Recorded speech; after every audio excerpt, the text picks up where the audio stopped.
Olá, queridos que acompanham o canal, me chamo Rodrigo Aglio e mais uma vez quero falar das coisas de Deus tremendas para a sua vida. Quero compartilhar com você a palavra que se encontra em Jó, capítulo 19, apenas o versículo 25, que diz: Pois eu sei que o meu Redentor vive e que por fim se levantará sobre a terra. Essa é uma passagem que Jó está conversando com seus amigos depois de passar por um imenso sofrimento. Todos conhecem a história de Jó, que conta que quando ele era abençoado por Deus, por ser temente a Deus, Deus o abençoou com riquezas, com bens, com família.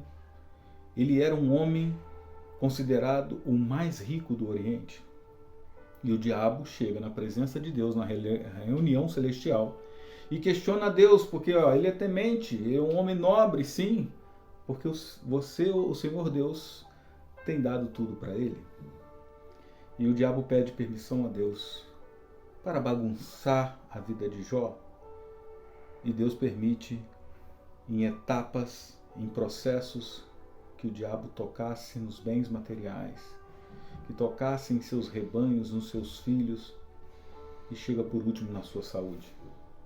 E mesmo com toda essa situação, ainda vem a sua esposa, e diz ele, quando ele estava se coçando num monte de cinza, com a sua pele derretendo, ela fala: amaldiçoa o seu Deus e morre.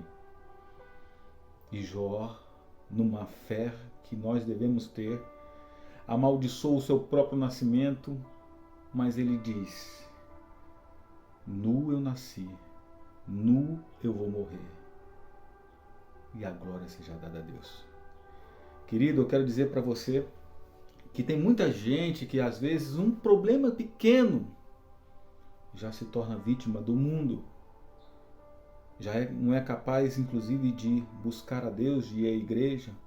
Talvez um problema pequeno te afaste da fé que você estava caminhando, te faz ser uma pessoa que mereça ter todos os cuidados necessários, o carinho de todas as pessoas, porque você está lá sofrendo. Jó perdeu tudo isso, perdeu seus 10 filhos e estava lá glorificando a Deus. Seus amigos chegam, começam a questionar: mas você deve ter pecado, você deve ter feito isso ou aquilo outro.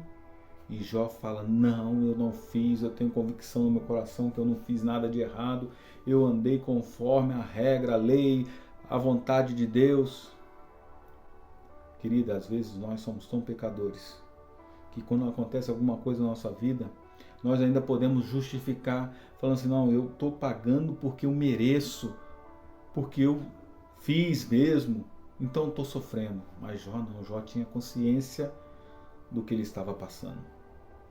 E é sobre isso que eu quero te falar nesse dia, querido, porque nós não teríamos condições de pagar sequer pelo resgate, pagar pela nossa dívida, pelos pecados que cometemos. A Bíblia diz que todos pecaram e destituídos estão da glória de Deus. Eu quero te dizer, querido, que Jesus Cristo é aquele que se colocou à nossa frente como advogado fiel e diante de Deus se colocou como a única solução, a única salvação.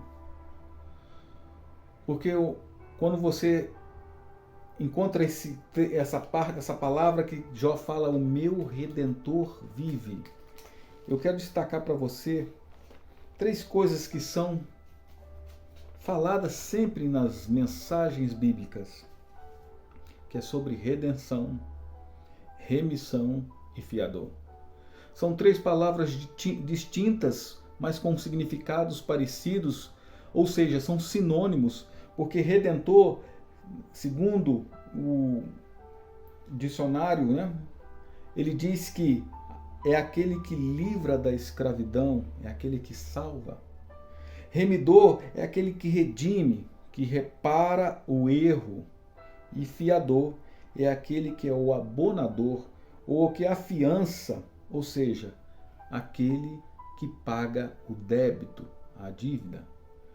Essas três palavras, elas vêm nos dizer que Jesus Cristo é o nosso Redentor, o nosso remidor e o nosso fiador.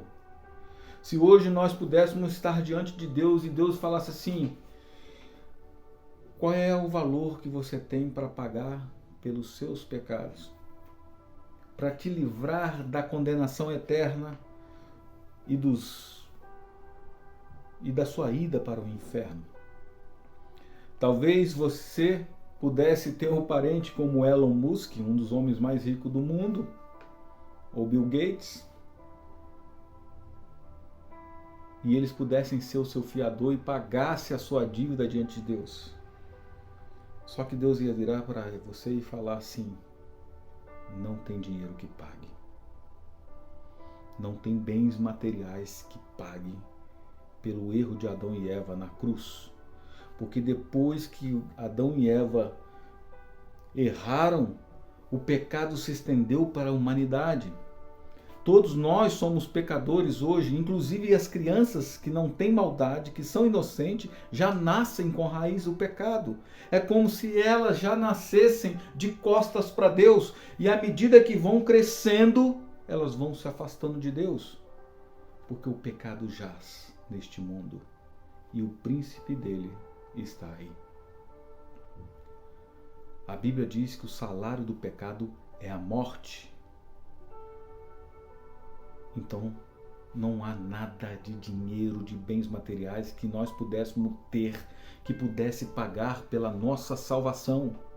Não há nada que pudéssemos ter como às vezes uma pessoa que você fala assim: eu tenho um parente que é Buda, eu tenho um parente que é Allan Kardec, eu tenho um parente que é santo, que não cometeu erros. Meu querido, eu quero dizer para você que não existe ninguém habilitado que pudesse pagar pelos nossos erros. Sabe por quê, querido? Porque essa dívida só poderia ser paga com sangue. E não é qualquer sangue, teria que ser um sangue inocente, puro, sem pecado. Só existia um homem que poderia fazer isso, e é Jesus Cristo. Jesus Cristo veio e morreu pelo meu, pelo seu, pelos nossos pecados, e pagou um preço altíssimo na cruz. E ele desfez todas as obras malignas de Satanás. Porque se tem uma coisa que Satanás queria ferir, é a criação de Deus. E o ser humano é a criação mais bela dele. Meu querido, às vezes os nossos sofrimentos, eles são usados para a glória de Deus. Jó sabia muito bem disso. Tanto que depois ele entende. Eu conheci um pastor uma vez. Escuta essa história, uma história verídica. Foi o meu primeiro pastor, o nome dele é Anselmo Reichard. Ele foi pastor da Igreja Batista na congregação ali de Joinville, onde eu me converti aos 17 anos de idade. E ele conta uma história interessante, porque ele já tinha sido jogador de futebol profissionalmente, e ele parou de jogar bola, se aposentou para servir a Deus.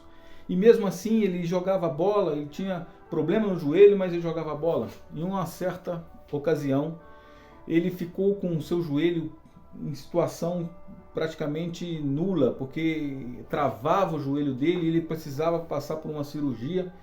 E ele foi fazer uma cirurgia num hospital, chegando lá morrendo de dores. E depois ele escreveu inclusive um livro onde se intitula 1% da dor de Cristo, porque quando você tem um joelho, problema no joelho, e você vai para uma cirurgia, e na cirurgia você descobre que o seu sangue coagula, ou seja, ele empedra a dor que você está sentindo, ela potencializa.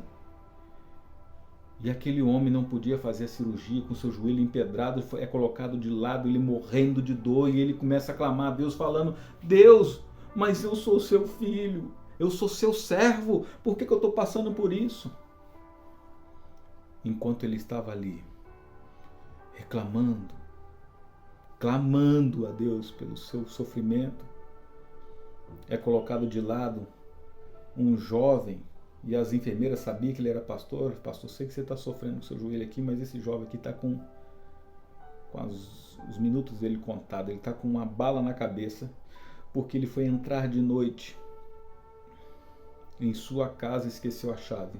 Pulou a janela, seu pai, que é militar, pensando ser um ladrão, atirou na cabeça do próprio filho. E ele olha no final do corredor, o pai em desespero, chorando e desmanchando em lágrimas porque atirou na cabeça do próprio filho. E aquele garoto lá em coma, inconsciente, sem nenhum tipo de reação. E o pastor se solidariza pela vida dele.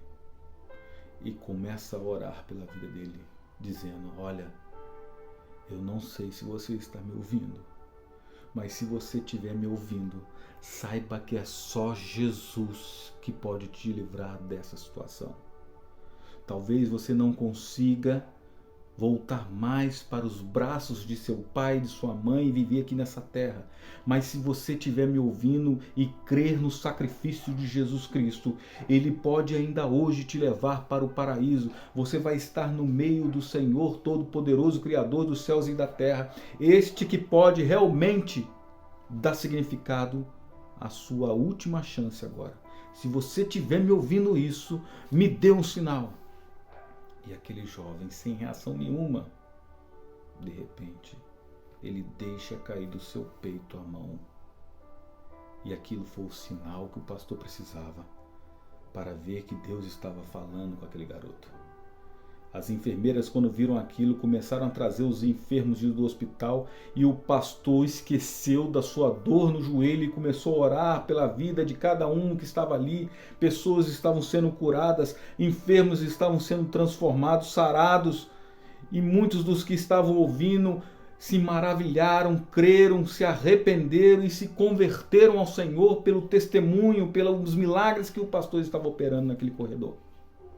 Então eu quero dizer para você, querido, que está me ouvindo, que se você crê em Jesus Cristo, Ele sabe a dor que você está passando no seu coração. Ele sabe o problema que você está enfrentando. Talvez na sua casa com seu filho. Talvez um marido alcoólatra.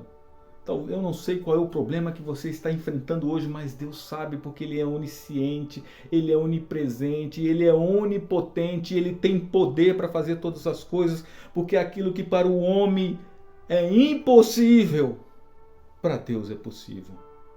Então creia, meu querido, que Deus vai em resgate ao seu coração, porque Ele é o nosso remidor, o nosso redentor e o nosso fiador. Ele pagou pelos seus erros na cruz do Calvário de uma vez por todas. Ele pegou os nossos pecados e os lançou no fundo do mar e deles não se lembra mais. Você é livre. E você é livre agora para aceitar Jesus. Aceite no seu coração. Porque quando você tomar essa decisão, tenha certeza que o Espírito de Deus vai confirmar e vai fazer com que você ande nos caminhos dele. E só será bênção. Em nome de Jesus. Creia nessa palavra. Amém.